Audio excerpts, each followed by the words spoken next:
Depuis quelques jours, on lit plein d'articles dans la presse qui parlent de Wikipédia sans vraiment connaître son fonctionnement. Alors nous, l'association Wikimedia France, qui œuvrons pour le libre partage de la connaissance et soutenons la communauté des contributeurs sur Wikipédia, on voudrait vous expliquer comment fonctionne vraiment l'encyclopédie pour qu'à la fin de la vidéo, vous ayez toutes les bonnes informations. L'encyclopédie Wikipédia, créée en 2001, fonctionne sur un système collaboratif, c'est-à-dire que tout le monde peut y participer. Mais ça ne veut pas dire qu'il n'y a pas de règles, et l'encyclopédie se base notamment sur 5 principes fondateurs que l'on vous met en description, et qui encadrent toutes les contributions. L'un des principes les plus importants et souvent le plus mal compris est la recherche de la neutralité de point de vue, contrairement à un média traditionnel qui va parler à son lectorat avec une ligne éditoriale claire. Concrètement, cela suppose de mentionner plusieurs points de vue et de représenter chacun de ces points de vue, de fournir le contexte nécessaire à la compréhension de ces points de vue et de ne représenter aucun point de vue comme étant la vérité ou le meilleur point de vue. C'est ces conditions qui permettent la vérification des informations en citant des sources qui font autorité sur le sujet.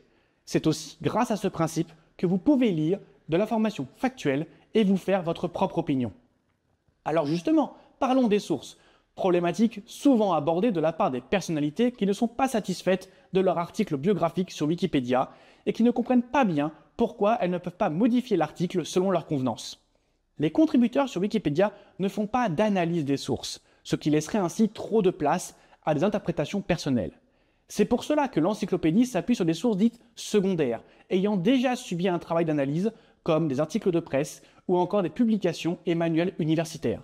On évite donc les sources promotionnelles ou qui se fondent sur des éléments tels que les rumeurs, les opinions personnelles, les blogs, les newsletters, les documents autopubliés ou encore les réseaux sociaux. Ces règles, parfois mal comprises et pourtant essentielles, ont permis à l'encyclopédie de gagner en fiabilité, mais aussi en résilience face aux tentatives de désinformation et aux pressions externes qu'elle subit. Alors oui, tout n'est pas parfait. Et comme tous les projets collaboratifs, il y a des erreurs sur Wikipédia. Il y a des articles qui respectent plus ou moins bien les principes fondateurs. Il y a aussi des conflits entre contributeurs qui cherchent à imposer des points de vue. Il y a des déséquilibres de points de vue dans certains articles. L'encyclopédie n'a jamais prétendu être parfaite. C'est pour cela que la communauté débat activement, qu'elle échange, qu'elle s'interroge sur ces pratiques et sur la nécessité de faire évoluer ces règles internes. Et ces débats se tiennent de manière totalement transparente et accessible à n'importe quel lecteur. Car Wikipédia n'est pas un média privé, c'est un commun numérique, c'est-à-dire une ressource produite, gérée et gouvernée par sa communauté. Chez Wikimedia France, nous sommes là pour garantir cette liberté d'auto-organisation de la communauté et lui apporter les outils et ressources nécessaires. Car nous croyons à l'intelligence collective et à la capacité d'autorégulation. Ce commun indispensable, il faut en prendre soin tous ensemble. C'est pour cela que nous condamnerons toujours les menaces d'intimidation envers nos bénévoles, d'où qu'elles proviennent.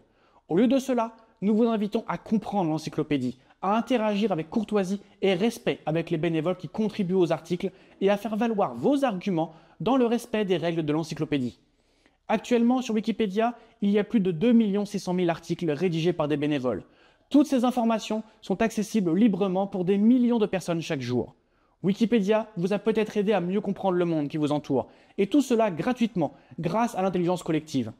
Alors, si vous n'êtes pas satisfait d'un article sur Wikipédia, c'est qu'il est peut-être temps d'apprendre les règles de fonctionnement de la plus grande encyclopédie du monde et de rejoindre les plus de 19 000 personnes qui y contribuent chaque mois.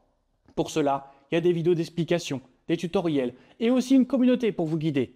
Vous pouvez même rejoindre l'association Wikimedia France. On vous met toutes les informations en description et à très bientôt sur les projets Wikimedia.